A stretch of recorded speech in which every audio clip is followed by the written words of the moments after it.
Hello and welcome back to the Math 121 notes. This is a video over section 4.5 and we're going to be talking about exponential growth and decay. So what I want to talk about first up here is exponential growth and decay are different models. So let's talk about this. Growth and decay models allow us to answer various questions, okay? And what I want to do is talk about how just the general function, okay? So the general growth and decay function, okay, is given by this. P of t, I'll just use the variable p, is equal to p sub 0 times e raised to the kt power, okay? And what I want to do is talk about the what's happening. P sub 0 is your initial value. Okay, E is your base, okay, is your natural base. Okay, K is your growth or decay rate. So growth or decay rate. T is time. And then P of t is the value after time t, okay? This is pretty generic, okay? And this is just to show you, just a general formula that we use to talk about growth and decay. Now, it is really important to note that we have growth, okay? We have exponential growth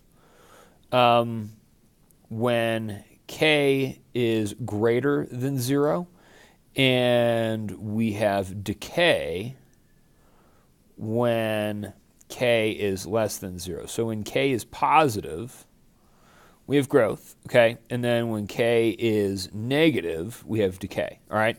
So it's important that we know that. And I just want to do an example before we jump into a couple of these problems, okay?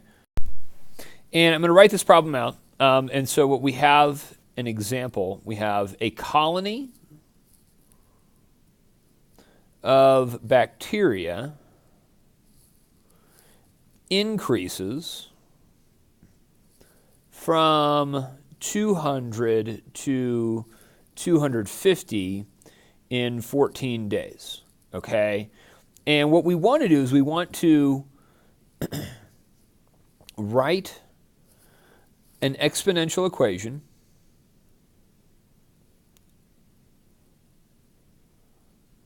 okay, exponential function, all right, for this model. Okay, and so what I want to do is use that function, p of t is equal to p sub naught of e to the kt power. Now what I know is this. I know that my initial value, okay, is 200. So I know that p sub 0 is equal to 200. I know that after 14 days, okay, t equals 14, I know that p of t, or p of 14, is equal to 250. Okay, so I know all these things except for k. All right, so what we're going to do is we're going to solve this for k. All right, so write small. Sorry, should have told you that originally. But what I'm going to do is I'm going to plug all these numbers in. I'm going to plug in 250 for p of t is equal to 200 times e to the k times 14 power. Okay, now what I have here is I have this function where we have this constant growth rate, k, that we need to solve for. Okay, it's the only thing that we don't know. So what I'm going to do is I'm going to solve for k.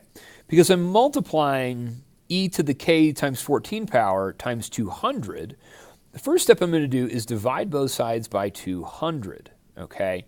And I'm going to get 250 divided by 200 is 5/4, okay, after you simplify it, and that's equal to k to the, or e to the k times 14 power.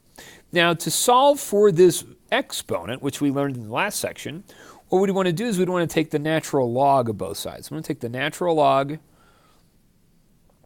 of 5/4, okay, and that's going to equal the natural log of e to the k times 14 power. Okay, k times 14, that can be moved out front. All right, and so what we end up getting here is we get that the the natural log, okay, we got the natural log of 5/4 is equal to k times 14 times the natural log of e. Now remember, natural log of e is just 1, so I don't need that anymore. I'm going to divide both sides by 14, okay? And so we get that this is going to be, we get that k is equal to the natural log of 5/4, okay, divided by 14, all right? And so this is our growth rate, okay? Now, in our calculator, once we plug that in, okay, and I'm going to do the natural log. So natural log of 5 divided by 4, that whole thing divided by 14, and that's going to give us a growth rate of k is equal to 0.0159, okay? And so that's my value for k. Now what we wanted to do is we wanted to write an exponential function based off of this. So here's what I got, okay? And I'm going to do this. I'm going to do p of t is equal to, say, 200 times e to the 0.0159 to the t power. This is my function for this model, okay? And so now what we can do is we can use our initial value of 200 and our growth rate to determine how many bacteria occur at any time t, okay? And that's the goal, okay? So that's the idea, in essence, of what we need to do. And so we use this idea to solve a lot of problems, okay? So now let's take a look at this next problem, and it says carbon-14 dating. So we use this to determine, finding carbon dating and determining how old something is. So what we want to do, use the fact that for 5,715 years, a given amount of carbon-14 will have decayed to half the original amount to find the to find the exponential decay model for carbon-14. Okay, so let's do that. And here's what I know. Okay, I'm going to use that same concept. P of t is equal to P sub naught times e to the kt power. Okay, and now what I know is that we had an initial amount of carbon-14. Now what we want to do is often we want to find the half-life, okay? And to determine the half-life, okay, let's say we had, say, 100 grams, or, our initial value was 100, okay? If we're determining the half-life, that means that P of t would be 50. Okay, so what we can do is write 50 here, and then times e to the k times 5,715. Okay, so it took that long to eliminate half of the carbon. Okay, so what I want to do is this. Okay, I'm now going to divide by 100 on both sides. Okay, so I end up getting this value here. Let me write this over here, that 1/2 is equal to e to the k times 5,715 power. Now, we apply the natural log to both sides to find our growth rate k. So the natural log of 1/2 is equal to the natural log of e to the k times 5,715 power. Okay, and then we bring that out front, k times 5,715.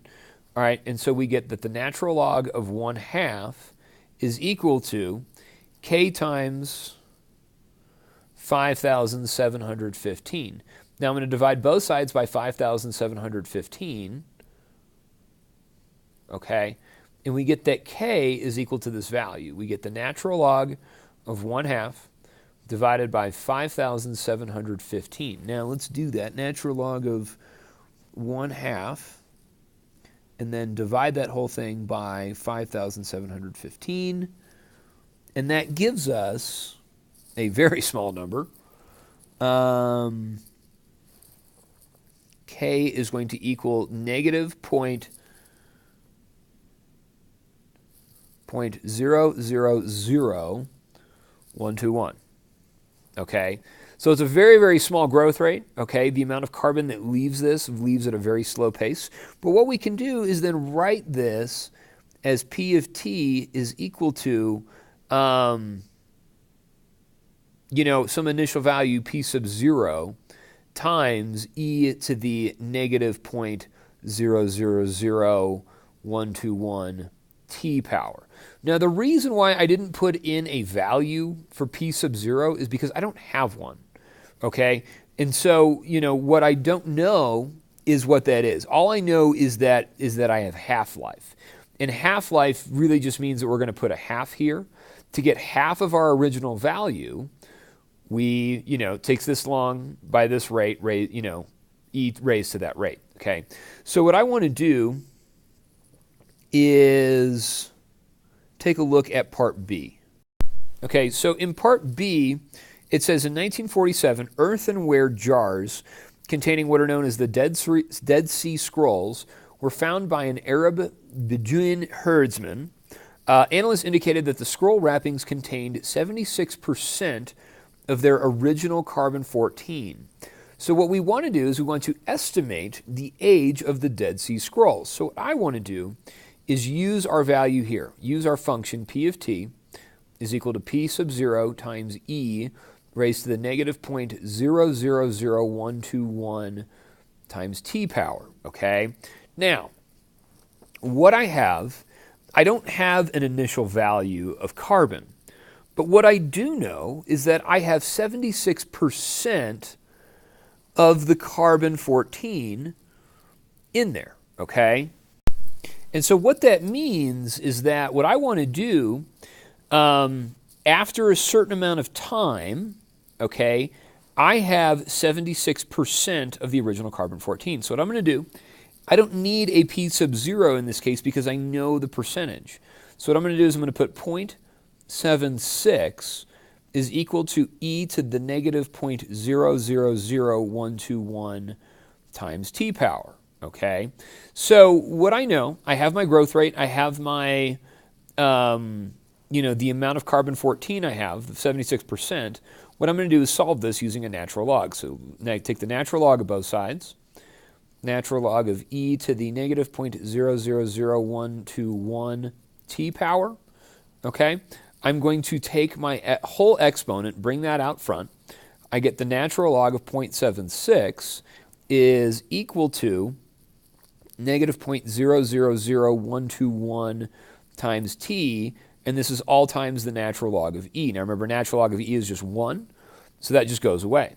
All right, so now what we have, all right, is we have this equation that says the natural log of 0.76 is equal to negative 0.000121. T divide by negative 0.000121 on both sides, negative 0.000121. Those divide out. So T is equal to the natural log of 0.76 over negative 0.000121. And when I divide those and put that in the calculator, I get a value of T is equal to 2,268 years, okay? And so that's the approximate age of these Dead Sea Scrolls, okay? And we have to think about it, okay? Does this number make sense, okay? In order to get 50%, all right, these things had to be 5,715 years old. But in order for us to have, a 0.76, okay, instead of 0.5, okay, we had about 2,268 years. This number should make a little bit of sense, okay? Because I know that it would take 5,000 years to have half the amount of carbon-14, okay? That means in order to have 76% of the carbon-14, that would take a less amount of years. So this answer does make some sense, okay? And that's how we do that, all right? So we have to, use the information that we're given to write a function and then hopefully answer a question about that, okay? And figure that out, all right? So, okay, let's go over this last question. And this one says, in a learning theory project, psychologists discovered that this function, f of t equals 0.8 divided by 1 plus e to the negative 0.2 t power, is a model for describing the proportion of correct answers, f of t, after t learning trials, okay? And so what I want to do, and let's just do the first two. Let's skip this last one, okay? And what this says, it says find the proportion of correct responses prior to learning trials taking place. So learning trials is t. So if there are no learning trials in part A, we would just want to find f of 0, okay? And I'm just going to plug that in. And that would be 0.8 raised to the 1 plus e to the negative 0.2 times 0. So what you end up getting here on this type of problem is f of 0 is equal to 0.8 divided by 1 plus e to the 0 power. Well, anything raised to the 0 power is just 1. So we have f of 0 is equal to 0.8 divided by 1 plus 1, which gives us 0.8 divided by 2. So 0.8 divided by 2, I want to say is 0.4. Okay, so that's 0.4. So what that means is that before learning trials take place, okay, you get 40% correct answers. Okay, and that's what we're doing, all right? In part B, it says find the proportion of correct responses after 10 learning trials, okay? So that means I would find f of 10, okay? And so that would give me 0.8 divided by 1 plus e to the negative, no, not negative, just, yeah, negative, right? Yeah, negative 0.2, okay, times 10. All right, so what I want to do is just plug that into my calculator as I see it, okay? And so, when I'm plugging that into the calculator, f of 10 is equal to 0.8 divided by 1 plus e, negative 0.2 times 10 would give me negative 2. So this is the negative 2 power, okay? So you could simplify it a little bit, and then I'm just going to plug it in. All right, I'm going to use parentheses and put all this stuff in parentheses, okay, when I plug it into the calculator. So I got 0.8 divided by, parentheses, 1 plus e raised to the negative 2 power, parentheses, close parentheses, and that would give us a proportion, f of 10 would be 0.70. So what that means is that after 10 learning trials, okay, we get an average score of 70%, okay? And that's what that means. So what we're doing is just modeling this stuff, guys. I know that this is probably a little bit confusing to you, but as we do problems together in class on the homework, it should make a lot more sense. So hope you enjoyed this video, and we'll talk to you soon. Thanks a lot. Bye!